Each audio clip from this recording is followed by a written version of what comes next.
Welcome to Home Service Happy Hour, brought to you by Service Monster.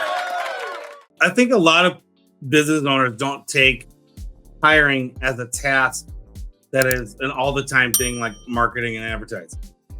It's not just a January thing. It should be a monthly concentrated thing that you do. You should be talking to people all year round.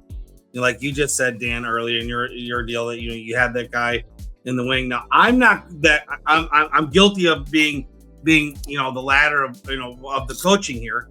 My business isn't really hiring right now, and we should be looking into it a little bit more than we are. But we're steady, strong, and we're real solid right now wherever we are. But I still should be out there looking, and we normally used to be. I don't know what's happened since COVID. We've kind of been lackadaisical since then. But at one point in time, I think probably 2019, I had 5 to 10 people on a list that wanted to work for us.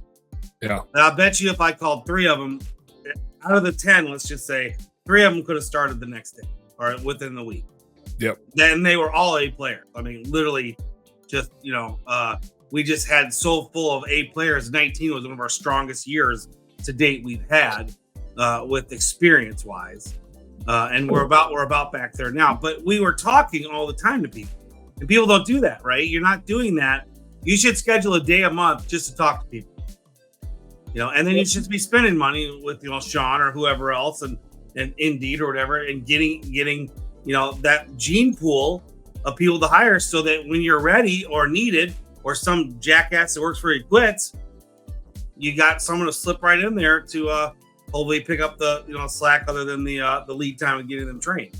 Yeah, or you need to fire somebody, but if you don't have that list of 5 to 10, you're way less likely to fire them because you're going to make excuses and put up with their shitty behaviors for a way longer period of time because you don't have an A player already ready to go. Or I think even as important is looking at your average players that you have and getting rid of them. Mm-hmm. I think too many service businesses settle for average and the nuances of just having a body do the job okay. Yep. But they have to settle for average because they're not better than average themselves. A player comes in and you're disorganized and chaos is going on a day-to-day basis. A player is gonna be like, I don't need this. I can go work anywhere. So you have to continue to raise your game and stay one step ahead because you're never going to be able to hire people that are better than you. Well, that's what me and you are for, right, Michael? That's what we train our business, our people to do. But it's not a switch. It's not a light switch. It's a dimmer switch. So I love this topic because it dives into culture. And Michael and Dan, you guys both know how much I love numbers. I mean, I'm a numbers fanatic. Yeah. Let's just talk numbers for the rest of the show. But, no, I did see JC actually booked 15 minutes with me on Friday. I don't know if he's going to show up or not, but he booked 15 minutes with me. He's going to bring his advocates into the call. I'm like, I see 7 here, but I need 8. Yeah. Yeah. So he's not totally immune to numbers. Hey, home service heroes. Thank you guys so much for tuning into our home service happy hour content today. I sure hope you learned a little something, and I sure as heck hope that it was entertaining.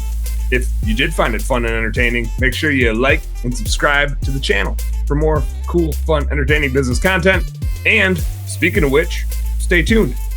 There's a little more here and a little more right here. Check it out.